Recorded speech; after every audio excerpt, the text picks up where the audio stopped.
Welcome back to Scotia Live. Today, we're looking forward to this robust conversation. As you know, the corporate boardroom has been a place where it was once occupied by men. But now we've seen the growing trends where women are now taking up the space and they're owning the space. And we've seen significant growth even in the SME sector. And so today we're going to speak with three wonderful ladies who are going to share with us their own story of how they have succeeded in their respective areas. And so with us in studio today, we have, I would say to my extreme left, we have Dr. Anna Laws, and she is the owner and the operator of Align Orthodontics, right? Tics, correct. And then we have, next to her, we have Naomi Garrick, who is the founder and the CEO of Garrick Communication, and we also know her as a PR chick. And immediately beside Naomi, we have Dr. Micah Francis, who is a veterinarian, and guess what? She's also the owner of a cosmetic line, which we'll hear so much more about later. And of course, who am I? I am Casio Johnson Vaughn. I'm your host for this afternoon, and I'm the Director of SME Professional Partnerships at Scotiabank.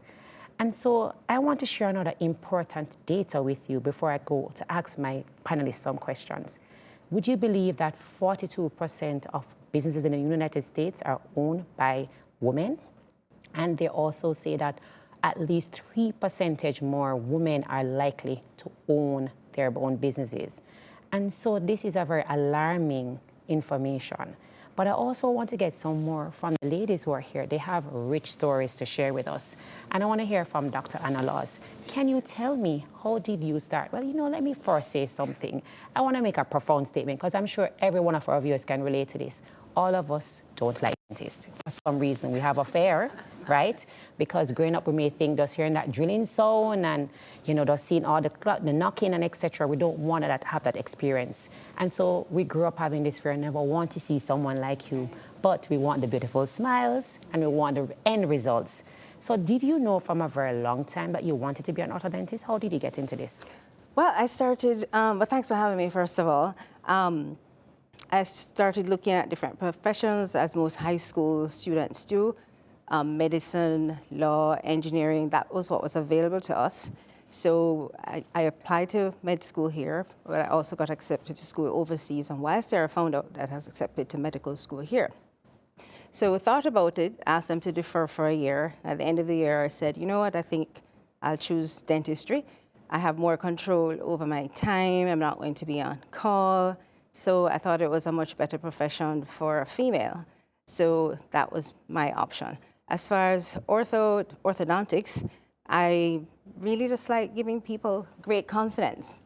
And I didn't have to do that by hurting them. I didn't do any extractions or anything like that. So that was a great way for me to make people feel better about themselves, and also for me to feel, it's just great being able to give people that confidence. You can go home feeling great every day. So that's how I got started in that. And I guess we'll talk about the business part and get into that. Okay, so thanks for sharing that. We'll come back to you. So Naomi, yes, you're in the area of PR. It's an area where, a lot of persons I still think don't fully understand what PR is. And they see you looking all beautiful all the time and doing all the great things, but just not understanding that it is not an easy task. And I think when you started, PR was never, we wouldn't say it was that popular. We have so many agencies now compared to like a few years ago. So I want you to tell me about your journey. How did you get started into this field? Sure, and just to start, I'll say, and I say this all the time, that I refer to PR or public relations as the magicians of the marketing mix, because for us it's so much more than a press release and going out and taking the pictures and getting people in the papers. There's a lot more behind it. We kind of do all the things. So it is not easy. It may look easy because many people don't understand how it really works. But I didn't always have an interest in PR. I probably didn't even know what PR was when I started my career journey. A lot of people don't know that I actually studied hotel and tourism management, but I didn't end up graduating because I couldn't pass subjects like statistics and math and accounting, and after doing it multiple times, I still didn't pass the statistics, and so I didn't end up graduating. But I didn't let that stop me on my journey. I still continued, and all my resumes said degree pending as I applied for different opportunities. I worked in hospitality. I ended up working in sales and marketing, actually in media at RETV, Reg Entertainment Television. And while I was there, Dexter Pottinger, who used to do a lot of amazing music videos, he did makeup, design, everything. He happened to be doing my makeup one day and started talking about this artist that he was working with, Tiffo, and how she needed a great publicist. And I was like, yeah, that sounds great. But he was just like, yeah, I think you should be her publicist. And I was just like, what? I don't really have, experience doing PR. I mean, I know a little media and I know sales and marketing. But his belief was so strong in me that I started to believe that maybe I could do this. And so we didn't have Google yet, so I walked to Sangster's bookstore and I bought all the books I could find on PR, including PR for Dummies and how to be a publicist and what is public relations, because if I was going to do this thing, then I wanted to make sure I at least knew what I was talking about. But what I didn't realize at the time was that because I'm a very relationship-driven person, I had started to develop real relations with people or relationships with people in the media industry. So I knew the editors, I knew the producers, I knew the journalists. And so when I started writing these press releases, I knew exactly who to contact. And they also saw me as a credible source of information. And I think I had good writing skills at the time as well.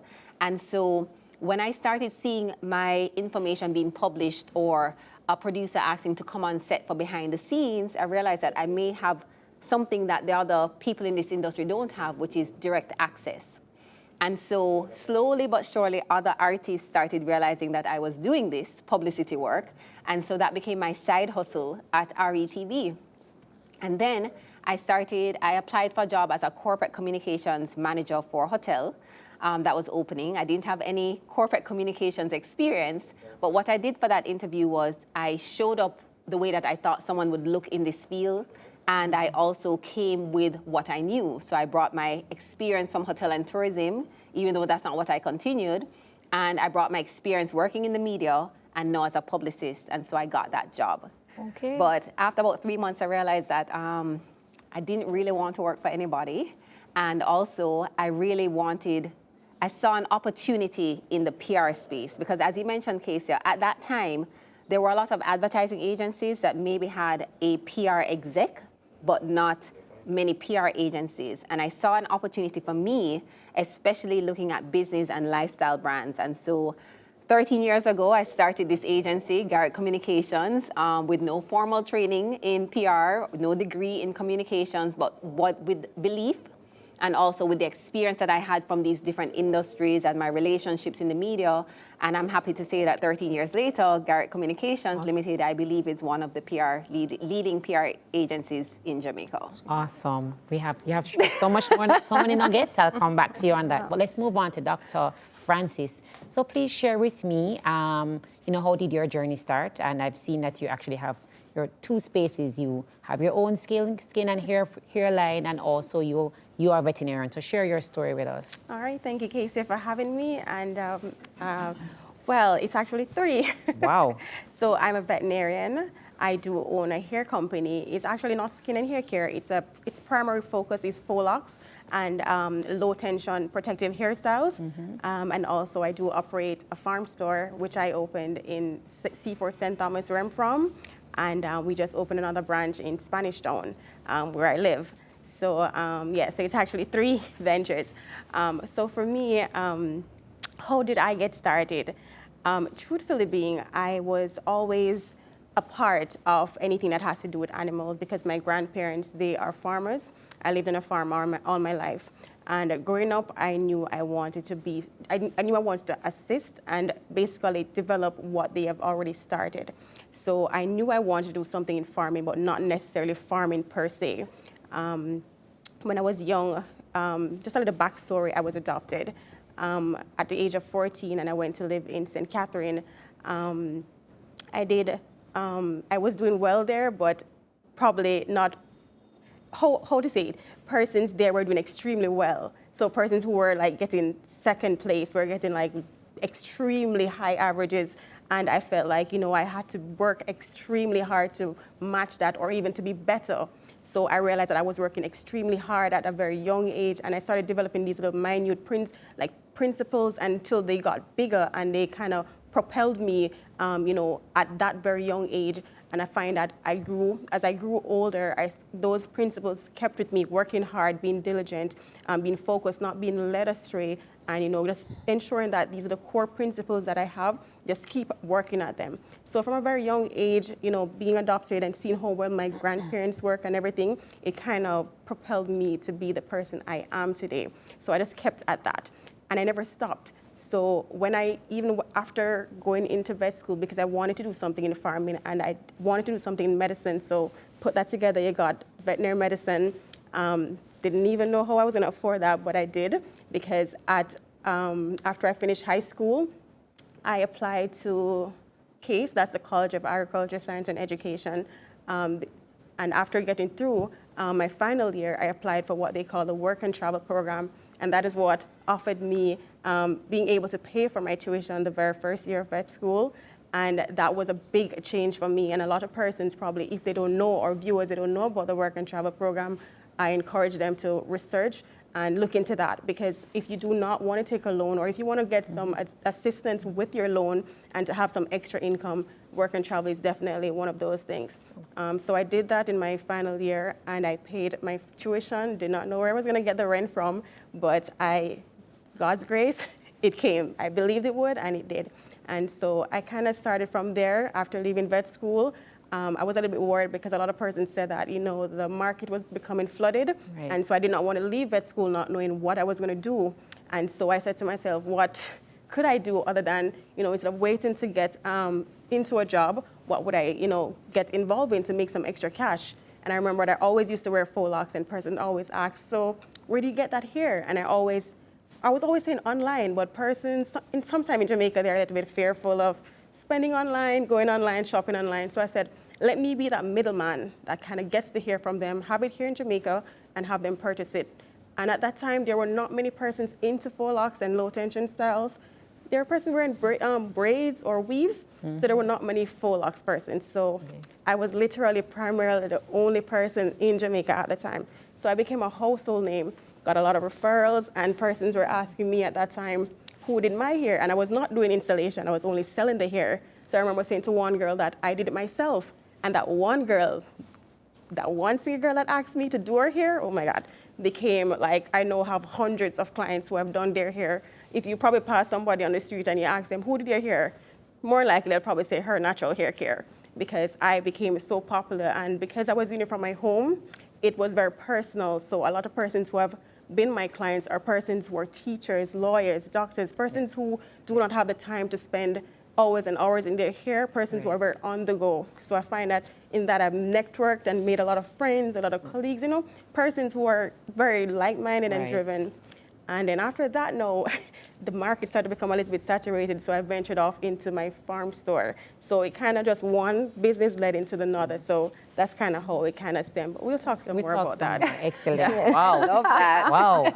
So ladies, powerful, just great introduction. But let me go to Dr. Laws, right? Because you are in a business where it's not cheap or easy to start your area, because the equipment, the setup, everything is quite an expensive venture. But also, doctors are very good are skilled in their area, but not necessarily very good at running a business. True. So tell me, how has that been for you in terms of, getting the assistance? How did you start, in terms of getting your practice up and running? And from a business perspective, how have you maintained? How long you said you were in business for? Nearly 30 years. Wow. Yes. Right. So you don't even look that age, must have to be in business that long, right? So you tell me, how did you manage to stay? What have you done? You could share with some of our listeners today to stay in business that long. To stay in business that long? Well, that's a great question. Well, as I said, I got a lot of help from my parents initially. And as a professional, a lot of us really don't realize that we're business people. That might sound shocking to a lot of people, but I pretty much just ran a practice. And I think a lot of dentists, at least back in the, I think the younger people have it down a little bit better. But back in my time, we ran practices, not businesses. So we never thought of it as running a business. So about 10, 12 years ago, the light bulb went off. Like, oh my God, okay, so I need to be doing this. I need to have systems. I need to have core values. I need to, define what are the results that I want to have, what are our goals, what's the vision. So I had to go about the business of setting up all of that, and then also what are the goals that we wanted to achieve, then measuring those goals that we want to achieve. So I would say going long term and going forward to where we are today, it was a matter of setting goals that were big enough to scare you. And I mean, I set some goals that are like, oh my God, I can't do that. And so when it scares you, that's when you know that goal is big enough. And then what it sets you to do, you have to get to work to make it happen. Because if you continue business as usual, you're going to get the usual. You're not going to get what you want. That big, hairy, audacious goal, you really have to work for it. And we set some big, hairy, audacious goals, and we hit those targets. And that was really a great celebration for me and for the team. And I've had to grow as a leader. Mm-hmm. I'm not a natural born leader. So I've had to, I've read lots of books, tried to see how I tend to be more, I'd say, dictatorial naturally. So that's kind of, tone that down and really build more relationships with teams. So I have had to look at myself, and as a leader, you have to look at yourself and what you need to change. I tell myself, I say, I am also learning and growing. That never ends. I'm constantly reading, books on how to make myself better and how to make the business better. Right. So I think I just want to ask you one other question, Sure. because you mentioned about systems and Yes. procedures and ensuring that you understand your business. Right. So just explain to me, what were some of the systems that you implemented to ensure that your business ran efficiently? Well, the systems get down to the nitty-gritty. Mm-hmm. I mean, even how you answer the phone. So it gets that detailed. How do you greet someone walking through the door? How you answer the phone? How you show them where the bathroom is. You don't just say the bathroom is over there. You walk them to the bathroom door. So it's service, giving that extra. Always thinking, what extra can I do? How much more value is, I guess, the more technical term. But what else can you do to wow the patient, which is one of our core values. And my favorite one from my practice is, it's not about you. So sometimes the team will come to me and say, well, doctor, I don't really want to do this. Or it's too late for me to come and do that. And I say, is this about you, or is this about the patient? Because who are we here for? We're here for the patient. So if we ask ourselves those questions, it answers a lot. It makes the answer much easier to arrive at. Yeah. Totally agree with you, Doc. Yes. So let's move on to Naomi. Naomi, you said some very critical points in your introduction. You mentioned something which I would say a lot of us sometimes, maybe it's an imposter syndrome, or it's fair, because we were taught or that we need to go to school, have a degree, and there's a method to being successful. But you have defied the odds and showed that I don't have to have a degree. I can build my business successful in a brand by just having the willpower or finding the right sources or persons to connect with. So tell me, how did you manage to overcome that fear of you think you failed because you didn't have a degree, but you have a very successful brand and business. So tell me. So you said defy the odds, right? Right. I actually have that tattooed on my wrist. Oh, Literally. Wow. So I got like goosebumps when you said that. But that's literally what I've been doing, right? I, like many women, and some men too, do suffer sometimes or have suffered, because I feel like I'm aware of my beliefs now, but from imposter syndrome or limiting beliefs, and especially because I did not have a degree. It was something I was very embarrassed about, the fact that, I was, out of all of my friends, I did not graduate that year. But I've also been the kind of person that I believe in failing forward, and so I do have myself a pity party for a minute, or maybe longer than a minute, but then I take action. So I never stay in what could be considered the failure. I always move forward, like what's the next thing? Like what do I need to do to come out of this space? And that's why when I said in the beginning that even though I didn't have the degree, I was applying for like training manager programs with Sandals and super clubs that required a degree in hotel and tourism management, and I didn't have one, and I still put on my thing pending, and I still went for my interviews and got into the training manager program. And I feel like that's how I've been living my life, like I still push forward. However, for the entrepreneurs watching this and even on this panel, being an entrepreneur is hard. So yes, I've been in business for 13 years and I think we now have a pretty successful agency, but it wasn't always like that. And especially with the CEO having this limiting belief that we're not good enough and we shouldn't apply for, big contracts because you're the agency that your CEO doesn't have a degree in communications. Like, what are you even doing here? And so I held back my company for many years from great opportunities that really were aligned for us because I didn't think that we were ready or we were good enough or we should be in this, like, how dare she, right? That's what I told myself. But then I had one of those years in 2017 where I'll say this, there are many times I've thought of shutting down the company, going to go apply for a job at Scotiabank in PR. I've applied for jobs in PR at 3 other companies during my entrepreneurship journey. Thank God those didn't work out. God knew what he was doing. Because again, being an entrepreneur is hard and you are responsible for everybody, right? So I'm one of those entrepreneurs that I didn't start paying myself a salary until 2 years ago, which is really bad, but I'm now getting paid a salary. So because of those limiting beliefs, I gave myself a hard time, but in 2017 was my breakthrough year, and I decided that after reading Shonda Rhimes' Year of Yes, I decided 2017 was going to be my year of yes. So I was going to now put myself out there and the business. So for those in PR, we kind of are behind the scenes. We tell people what to do and we organize the interviews and we're not the ones in front of the camera.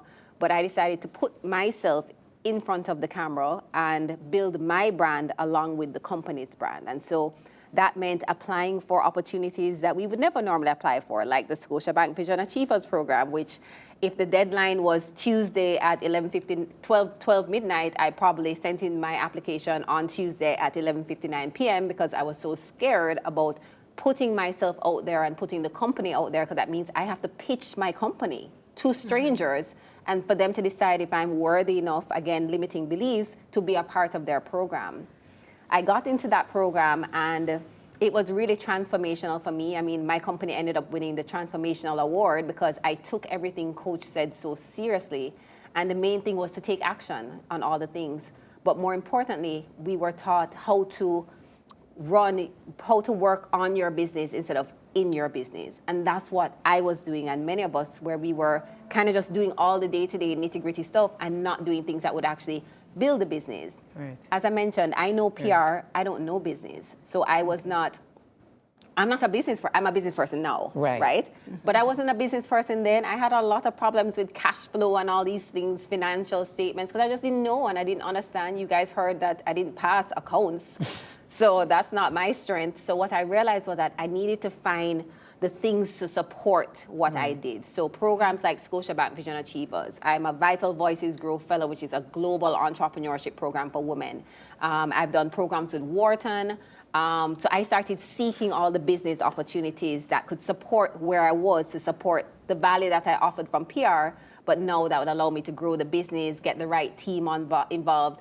As Anna said, create your core values and like the simple things that we're not taught. So we're kind of learning as we go along. Right. And I think the last thing I would say about that is what it has done, it has really allowed me to focus on creating a brand, understanding who our ideal audience is and offering great value, but finding the right team to do all those things while I can continue to build the business and get new clients and continue to grow and develop.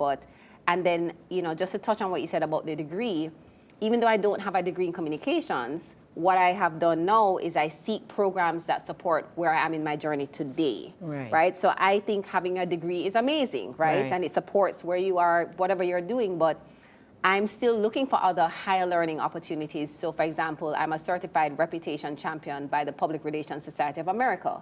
And I look for other things that support where I am in my PR and media journey today. And so that's what I did. I'm constantly learning. So I read a lot of books, podcasts, attend many conferences. I do all the things to support. That's excellent, Naomi. Yeah. Wonderful. Wow. So, Doc, to you now, right? You said so many things at the beginning. You're juggling 3 different things at the same time. Now, a lot of entrepreneurs have many skill sets and in similar position to you. But, tell us, how have you managed to really stay focused and ensure that that none overshadows the core business and still being balanced and achieving success? How have you been able to do that? All right, that's a good question, a wonderful question. I think the main thing is to prioritize. For me personally, I am married and I operate 3 businesses. I don't have any children as yet, but I find the main thing that I had to do was to start prioritizing and not setting too many large goals day by day. It's really hard to set goals, large goals for 3 businesses and then to come home and, you know, ensure that things are running smoothly in your home. You tend to overwhelm yourself. So setting small goals for, if you have to set a particular time of the day for a certain task. For instance, I do my own accounting, not fully, but I go over my own Excel files and then my accountant will go over it every 3 months. So I find that if I start to bombard myself with absolutely everything, then I will fail because I get so flustered. So taking small steps to make, you know, small goals and small tasks, setting small tasks, and then after you've complete those tasks, then you create new tasks. Now, in this society where everything is online and persons are doing parties and persons are enjoying themselves, a lot of people are traveling, you sometimes feel as though you are being left behind and you feel like you're not enough and you need to be doing more. I will tell persons just to steady yourself, pace yourself, be patient with yourself, grace yourself, because whatever you do now will set you apart from your colleague. Not that I'm saying what they're doing is not okay, but if you follow your own trajectory, your own path, then you'll know to walk whatever you are doing, you need to make it be on your pace, right? Okay, so they're traveling now, but whatever they're going to do in their 40s, their timeline is different from yours. I am working, I'm having 3 businesses now, I am married now, but what if I have 3 businesses now and I'm married now, when I'm 40, I'm probably next to retire, and then I can travel at that point. So I definitely believe that Wow. Oh yeah, I definitely want to retire at 48. Wow. That was my dream. We need to do something about that, right, ladies? But I definitely believe that Dr. Law, I don't think, and myself, it's funny, I don't think doctors ever retire. Because there's always somebody that, oh, you know, I have a dog that has some ticks and fleas. Oh, I can give my dog this. Oh, doctor, I have a toothache there. And you never really retire. You always have to be assisting someone.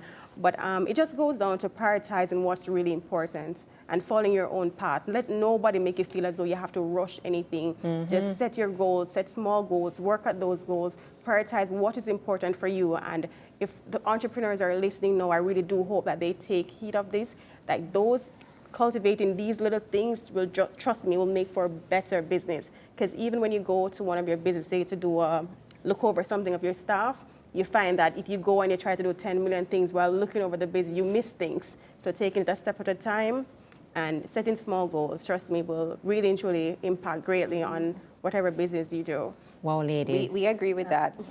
You- Small Small steps. Yeah, steps. one step at a time. Yeah. I totally agree, right? Overwhelmed. Overwhelmed. Yes. As you would always say, they say one day at a time, one step at a time. And the most Absolutely. important thing, I believe, overall, is just trusting yourself and understanding your own journey. And your own journey has its own canvas. Absolutely. It doesn't look the same as you, Dr. Law's or Right. Naomi's. Once you understand who you are and what you're about, you pace yourself and you'll get there. Absolutely. So before I move into Dr. Laws, I want to just remind our viewers, if you're watching via Zoom or IG, you can always send your questions to us. We're actually going to take your questions at some point during the program, and we'll try our very best to answer as many as possible. So please, you can type your questions in the chat or on the page, and we'll take them during that segment. So I'm going to go over to Dr. Laws again. Dr. Laws, I want to talk to you about financing, right? Managing a business, understanding your numbers, how key that is in running a business. And so I want you to tell me some more about being a doctor and having, and now fully understand how to run your business. Did you get any support? You know, how did you go about ensuring that you are able to still successfully run a very a good practice? And in fact, because you're well known, anybody talk about braces, etc., we hear your name. Right. So how did you do that from a monetary perspective and ensuring that you have the right system and structure to manage your business from a financial perspective? Well, from a financial perspective, well, there's a lot of support. Well, number one, you need a good accountant. you need your numbers monthly. I found it very difficult to find an accountant today who would give me my numbers monthly.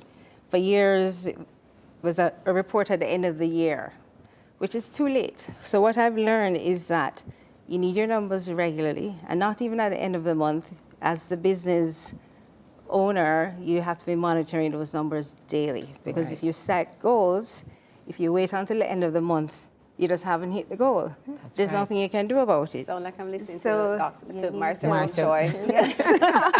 So you need to be looking at your numbers every day. So if it's $10,000 you want to make for the month, okay, halfway through the month, I should be at 5, or even at, 10% of the way through the month. You have to keep going.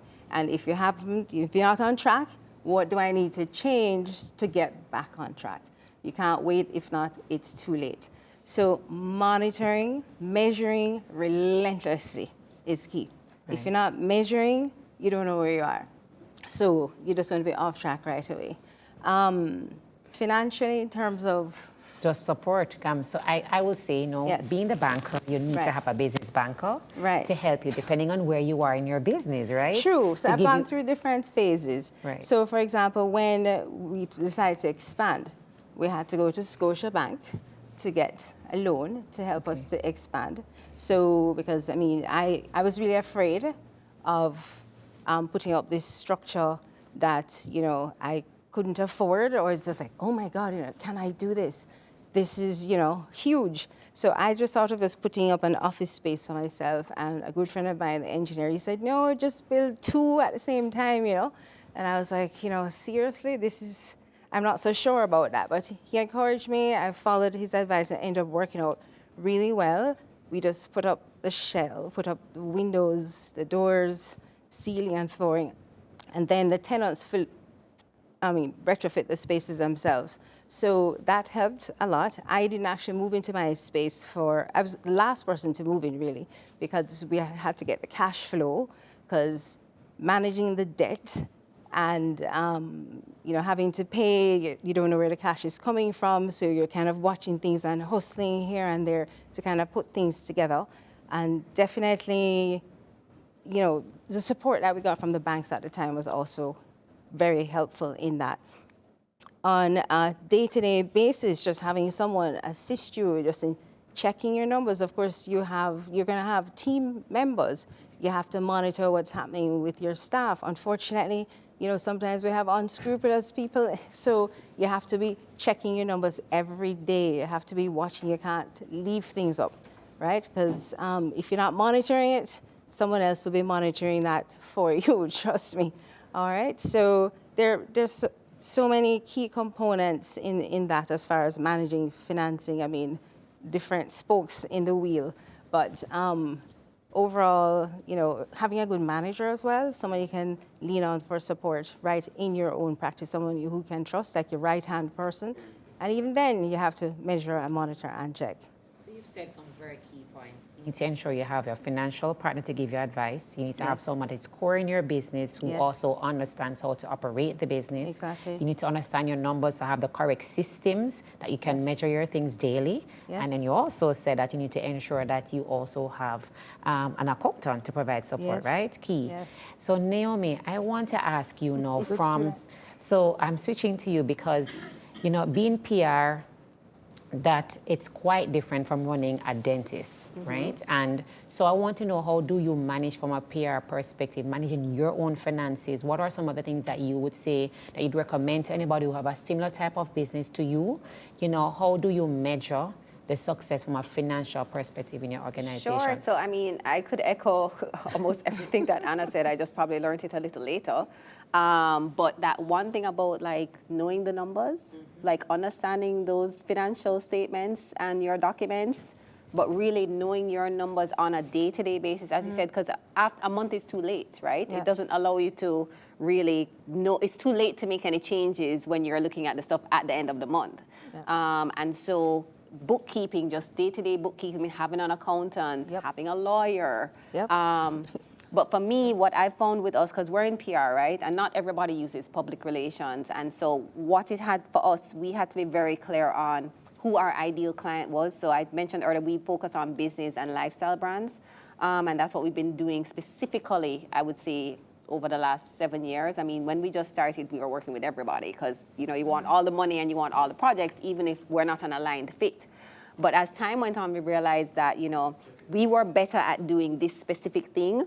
And there are other PR agencies out there, and I work very well with all of them. And so we learned also what our PR partners were good at, so that we stayed with the things that we're great at. And if we saw that something was a better fit for another PR agency, we were more than happy to refer that. I remember a family member saying to me once, so you just giving away money like that? And I was like, yeah, but you know, sometimes peace of mind is better than the money, right? And the peace of mind, not just for me, but for my team. So we want to work with clients that love working with us and that are aligned with our goals, etc. But what I found for us in PR is the model that works for us is a retainer basis.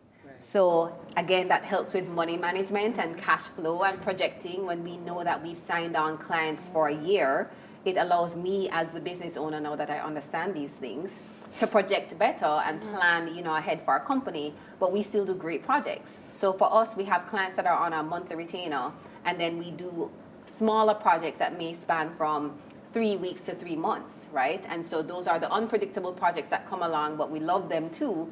But we know that when these projects are gone, we still have our retainers, and that allows us to manage the business, right? And for it to function better. So before, I wouldn't have known these things. And again, having a good business bank, I think, is important. And not just saying it because we're on ScotiaLIVE, but I mean, I'm a Scotia client too. And I love my business banker. So big up Tiffany at Constant Spring Financial Center. But sometimes they see things that you do not, because we're not the expert in all the things. And so we have to find those supporting factors or those people that are experts in what they do to support us on our journey so that we can focus on what we're great at.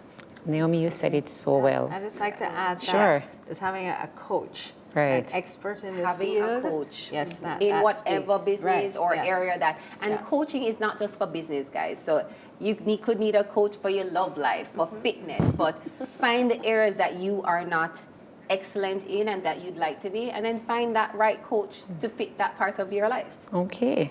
All right. You guys have said so much. I mean, a very good mouthful, but also, I would say, solid advice, right?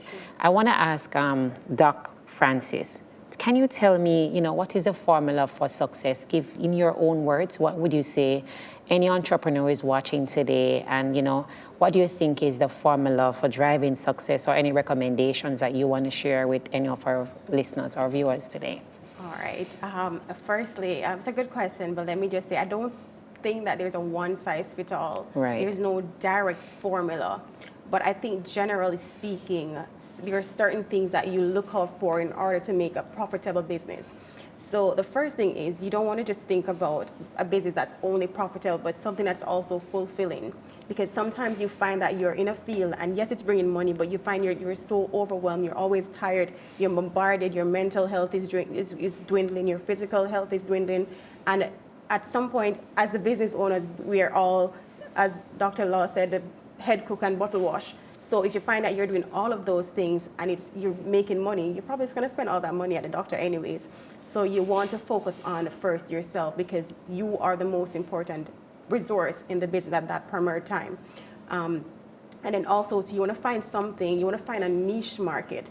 A lot of time persons tend to venture into spaces because they're like, oh, everybody's selling phones now, that's a big thing. Okay, everybody's selling phones. That may not necessarily, I'm not saying just because everybody's doing it, you're not going to do it, because you may bring something valuable that nobody else is bringing. But you want to probably sit down and think about something that, one, you are good at, and even if you're not good at it and you love it, try to get coaching in that area or some specialized training in that area to build the skill and capitalize on that. I'm a veterinarian, and I also do hair installations, and I also own a farm store. Probably people say, but you're a veterinarian, you're a doctor, what do you know about hair? You know, so it's not a case where you say, oh, you have to box yourself into one thing. You can venture off, not spread yourself too thin, but venture into different areas that you see the need for, right? And try not to go into areas that are just super saturated, right? Try to be creative. creativity is a big factor in having a productive business, and not just being creative within yourself. Try to get other persons on board, pick person's mind, have a mentor that can guide you along the way. Read a book if you have to. Don't lean on your own knowledge of the situation, because as I said, two heads better than one. So what you think may be a grand idea, maybe somebody else can chip in and chime in and give you some additional advice and say, okay, well, maybe try not to do it this way, but do it this way. Because when I was doing the farm store, even though there was a lot of farm stores in the area, well, not a lot, but what I found was different. When I was speaking to one of my mentors, they asked me, what do you think about doing deliveries?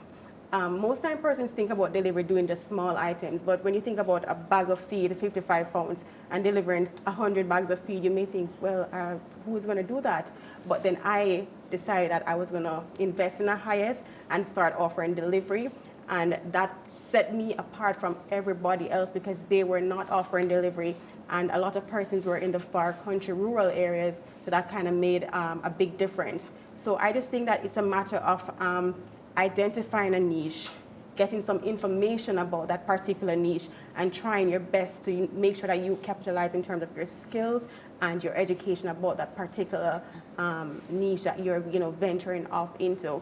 And I think that on top of everything, being committed to it and trying to see it through, because it may not go well the first time, but that doesn't mean it's not going to ever go well. Kind of, be consistent and keep going at it, right? And that's, for me, I think those things definitely will help to build a solid business. Well, thank you. I was a serial entrepreneur. That's it. As you can see, going and going, right?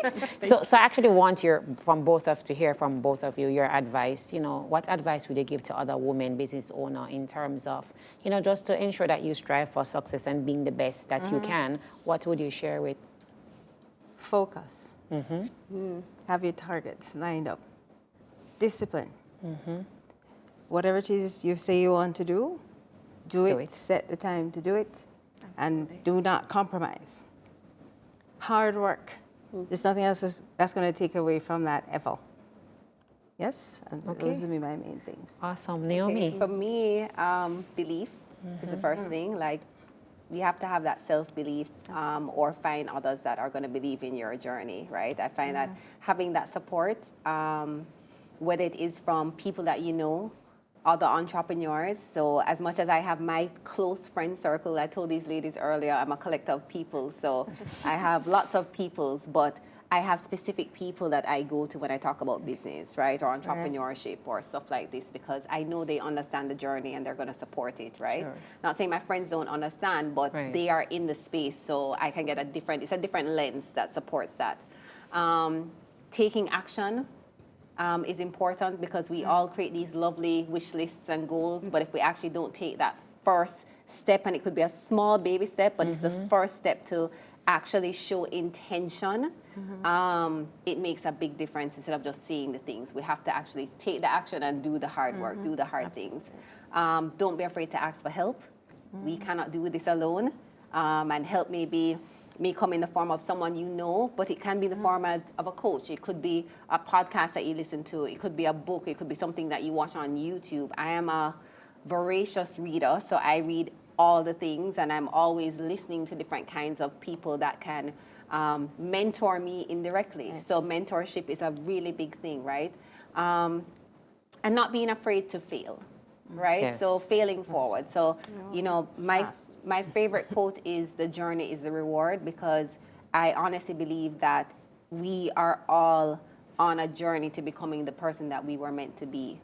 And sometimes we're so quick to look at the future and what we don't have yet, and we still need to get these things, but we're not appreciating the journey, even the bad things that led us to where we are today. And sometimes those not so great things at the time are the most impactful things that really set the tone for where we are right now. So appreciating your own journey, and then using that to see what are your hidden treasures and how can you now make that a part of your story today. Such solid advice, ladies. I just want to add to what she said. You want to fail fast forward. Fail Sometimes fast we forward. sit thinking about something how am I going to do it? Or fail How's it forward going fast. to go? Right. Or you want to fail fast. Oh, yeah. Yes. Because in failing fast, you move on to the Yes. next Right. thing more quickly. Right. So sometimes you sit thinking about this thing and trying to make it perfect, and then guess what happens? You do nothing. But if you had to start and you made a mistake, okay, that didn't work. Let me go. So let me add You to add get on. ahead. I have a coach that tells me done is better than perfect. Absolutely. That's Sometimes we right. don't do Yeah. the things because we're waiting on it to be perfect. Yes. It needs to be the True. perfect color, the perfect font, the perfect this. No. I need to have Yeah. the right amount of money. Money. And then we see somebody else doing our exact idea and we're like, Oh, oh my wow. God, how are they doing my thing? Because they started, whether it was Yeah. perfect or not. So done Exactly. is better than perfect. You I- can always Exactly. correct it after. Yes. I love that one. Yes. Done is better than perfect. And that one is so true Yep. because a lot of us, we struggle like we're going to wait some more. I think we just need a little more things to do. But the truth is, it's time to take action. Yes. Take action and do what is right for you and your business. So I'm now going to turn over and see if there are any questions from our viewers, for our panelists. Any questions? Yes, I see a question here. How can people invest in their business? Who wants to take that question? That sounds like a question for one of these two. I could go ahead and answer that. So that is coming from Most of us Zoom. are private companies, so Yes. How can you invest in your business? their own In or there, our so I business? guess How can you the invest question in- seems as if they're asking, how can people, if someone to invest in probably any one of your business, Oh, how so can you in their invest? business, I figure you can probably answer from that perspective, or you can also answer how can persons invest in your own business? Okay, gotcha. All right, so let me just answer the first one. How can somebody invest in another person's business? Okay, so for me, my husband and I, we split. So we pay the mortgage together, we pay the light, the water bill together, everything like that. For my husband invests in my business and I invest in his. No, from my investment with my husband, I generate $45,000 per month on a certain, I won't disclose the exact figure I Right. invested, but from what I invest, I get that. No, from my mortgage, that literally covers my half and then gives me an additional $10,000 extra in my pocket. So that's a good investment. So I would say if you know somebody that's starting out a business, because not everybody may say want to take a loan or may not have the family members to give them that additional help. Like Dr. Law was very lucky because she had family members to help her, Right. but many persons may not have that, so they want to probably get external investors, or they may take a loan, or they may use their own capital. Not everybody may want to use their own capital. So I would say definitely speak to person, try to get in that circle, because if you are in this box right here and you're talking to the same pool of persons every day, you may not know what is out there, what is being offered. And I think going to seminars, networking with other persons, like-minded business person, you may get a feel of that and know what's happening and know who is willing to have people on board and so forth. So additional to my husband, another friend of mine who has a car company, he wanted to he wanted to have his own, what do you call it? Not a garage. Like It's an alignment center? No, where they sell the cars. That depot where Right. they have all the cars. So he wanted to get a location because he was selling the cars from his home. That's how he started out. And he wanted to expand. And so he asked Courtney and I if we wanted to, because he knew the kind of persons we are. He knew that we love to invest, and he knew that we're business oriented. And so we invested in his business as well. So, I think it's a matter of getting into that circle. I don't think anybody will approach somebody who they don't see as a business like-minded person, somebody who's a go-getter like that, or who wants to, spend some money. So try to get in a circle of persons who are in that space. Other questions? All right. I think what I serial could say entrepreneur, to right? that, just to add, is that you have to have a business plan. You do. So Absolutely, you yeah, have to that's have a true. business plan that really explains what your business is. You have to have your financial statements in there, at least have some kind of projection so that people can know that if it's not a profitable business right now, this is the plan and this is how you're actually going to make it profitable. So Naomi, perfect. You said it rightly. I was actually going to encourage them that, if you're in business, you can always speak with a business banking officer. The goals that what we do is to ensure that we provide financial advice, and we also help you to give you direction as to, based on your business, how it's doing right now, whether you should invest and what are some of the methods. And we have partners that we work with that we can encourage that you can speak with them to provide some sort of assistance for you. So I'd recommend that. You know, of course, we have our investment arm that we can also bring one of our investment advisors to help you, you know, just to see what's the best approach for your company. So I would say that's it. Yes. All right, so we have another question. How do you balance work, life, and family? I mean, I could go for that. Okay. So I like to say that I think balance is not a real word. So I'll start by saying that. Because honestly, you are always going to prioritize something over the other one. So something is going to not get the attention, right? And so I think it's important, especially for women, because most of us are, you know, whether you have a spouse or you have a child, there is somebody else that needs your time as well, right? So we're managing the business, and we're also, in most cases, managing the home, right? So we have school, we have cooking, we have all the things that we're doing at the same time. And if you're not the one doing the cooking, you're probably managing the person that's doing the cooking. So you're still doing the things at the end of the day. And I think it is important for you to understand what is your priority, right? So it's going to be different from somebody else. And so I know I have had time where I have had mom guilt because I have to be at an event or I have to travel for work, especially when my son was much younger. Right. But I also knew that by doing this now, in a couple years, I won't have to do this as often, and I'll actually get to spend more time. So I think it's not more about balance, but understanding what your goals are and what is the priority in that moment. Not being too hard on yourself when you realize that you're not going to be winning at all the things, and some things are going to get pushed aside or not get the attention that maybe it deserves right now. And that's why I think it's important to know what your goals are first, to make sure that you're prioritizing the right things at the right time. But you also think you need to have some me time in there, right? Oh, let me tell you, me time is like, so I actually schedule, like it's just like everything else, you schedule meetings with people. I have blocks in my calendar now that is for me, because if I don't do that, I'll just do all the things for everybody else, including the child and the world. And so I literally have to block in my calendar. Like I have Mondays are my CEO days, and that's my day where I use it to, if I want to watch a podcast related to the business or whatever, and that's business me, but it's still just me. Right. But then I have days that I know for me to recharge, I need to go to a beach.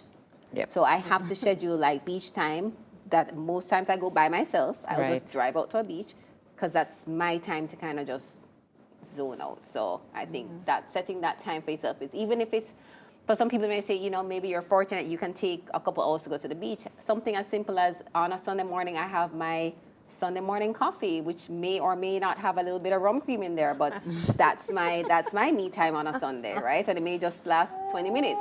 Right. So you have to figure out what works for you and just make sure you fit in some time for And I yourself. just want to add small to that. So for me too, I realize that with everything that's changing, I find that a lot of the things that our parents and our foreparents did back then, a lot of it was changing or is changing for me. Like for instance, you know, your mom in the kitchen cooking for like 5 hours for Sunday dinner. I don't think that's possible now. I don't think so, but I'll just speak for me, because I definitely feel like my husband and I will just hop over to Tasty's or hop over to Patois in on Hillcrest right here and get some Sunday dinner. Get Sunday dinner and we're back home. So I find that with changing times, and that's why it's good to have persons around you that understand where you are in that moment and be very supportive, because I do not believe I would be a happy person with a husband that wants a Sunday dinner cooked every Sunday and a dinner evening. We want a life of Not ease. at all. Right? The young people call it a soft life. Right. We would like a soft life. soft life too. So it's really have to have persons to kind of, you know, that mesh and understand that some things are just really and truly not all that necessary and can be worked around. Agreed. Yeah. All right, so let me go for another question. Do we have another question here? Yes, it says, what techniques do you use to gain new customers and also to retain them? I feel like this is Dr. Law. Dr. Law, you want to answer that one? Well, in gaining new customers, our best way of gaining new customers is referrals from the patients that we already have. Right. Because, I mean, we can't have patients doing braces again and again and again. So as That's far right. as intentions, or again and again and again, are the referrals that we're getting from those patients. We also do, in these modern times, Instagram, Facebook, showing things that we have done, letting people see examples. so they can see themselves in that. So Right. telling the story Before and and after. letting them see their own story and Sounds how like, they you know, a can little PR purchase doctor. Right. Not really, you know, the expert over here. Leslie, after this. Coming from And, that. and just to add, Yeah, and no, just go to ahead. add to that as well, Leslie? it's kind of the same for me because when you do an installation, that person will not Leslie, return mhm. until like 3-4 months. So you need to Leslie. get another customer. So what I do is I've Leslie. made everything online. So I basically, whenever I have a database of customers, so if I've not seen a customer in 3-4 months, I will just send a broadcast email to say, you know, hey, Leslie, checking up not on you to hearing me. see how you're doing, that kind of thing. So I've literally database all my customers, and even for the farm store, I have all the database. So I monitor who has not purchased in 3-4 months because chicks get older within 5-6 weeks. So they should, if they're not rotating, that means business is not doing well. And if the farmers aren't doing well, that means we're not doing well. So you want farmers to be rotating out their chicks between 4 to 5 weeks, 5 to 6 weeks, and then starting again at 8 weeks. So you find you should see them again within 2 months' time. So we try to keep up with that. And as Dr. Law said, Facebook, Instagram, but a lot of farmers aren't very versed on social media. So we have to be driving out to the country area. So some Sundays I'm taking the trip up to Linstead, we're going bog walk and we're driving around and we're meeting customers. And what I use is my veterinary expertise to give consultation to farmers. They can call me at any time, get their prescriptions filled, get knowledge about what's happening. So I use that to kind of push the farm store side of things. So it's really actually just literally going out there and bringing them in.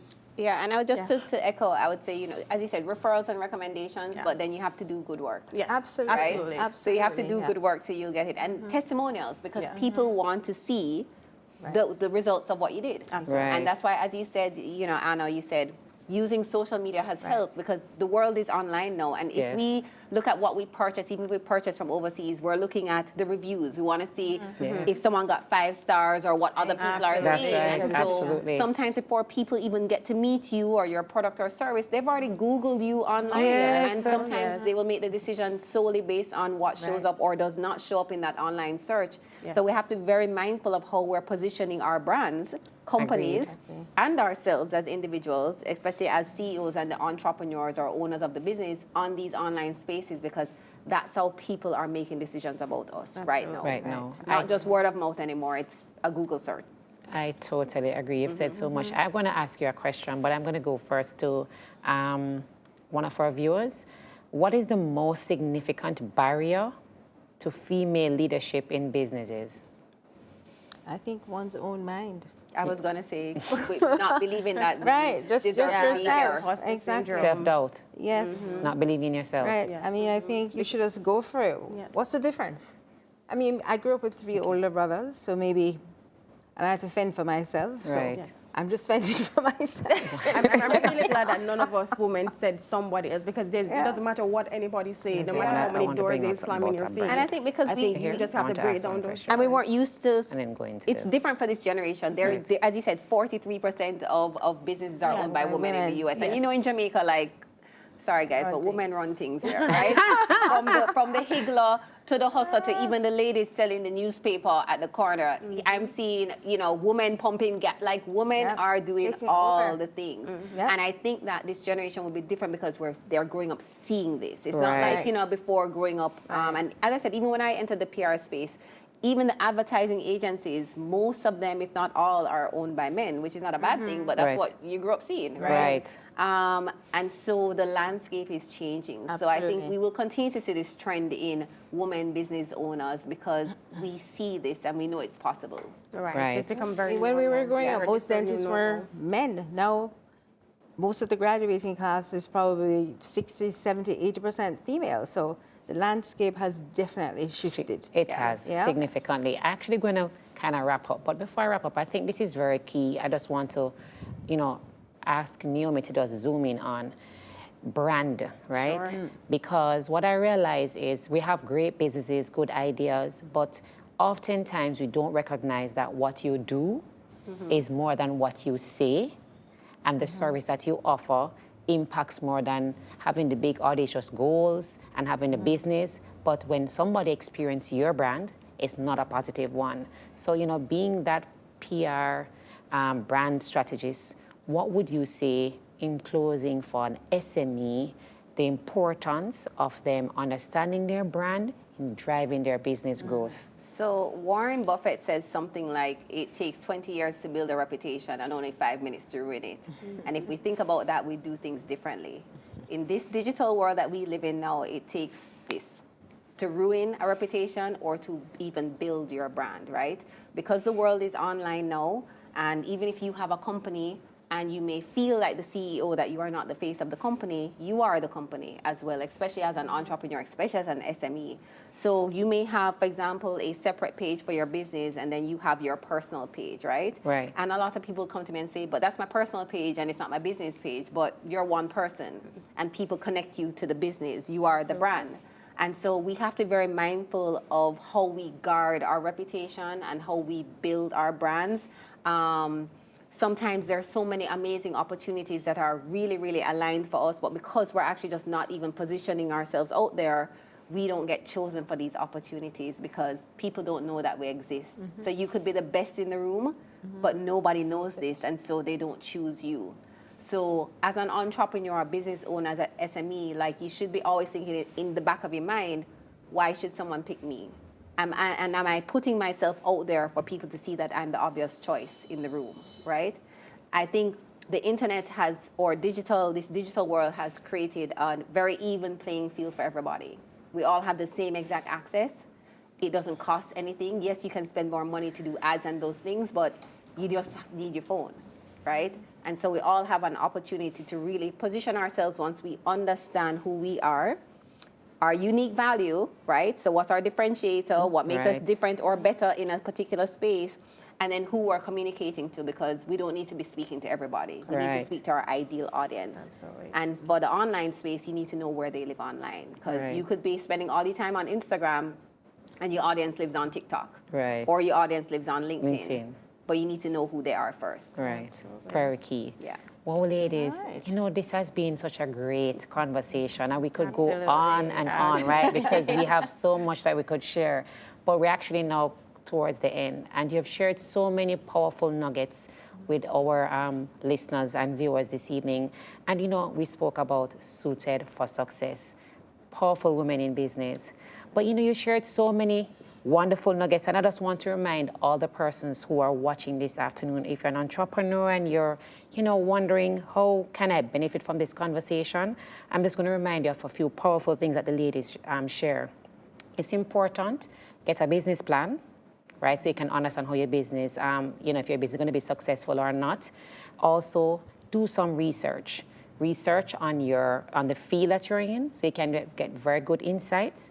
Also, do not be afraid. Believe in yourself. If you have self-doubt, I'm going to say find yourself a mentor. Find yourself in support groups or coach that can help you to build you along the way. I'll also get clarity on where you are right now, and also what's your purpose, what's your unique value, as Naomi would say. And of course, understanding also your business model. What is your best product? Is this product giving you your profit margin? You know, understanding your business, your financials, to understand that this is what my business needs to grow. Set targets for yourself. Stay focused. Don't give up. Continue to press in. And most importantly, is to ensure that you align yourself with the right people, the right support system.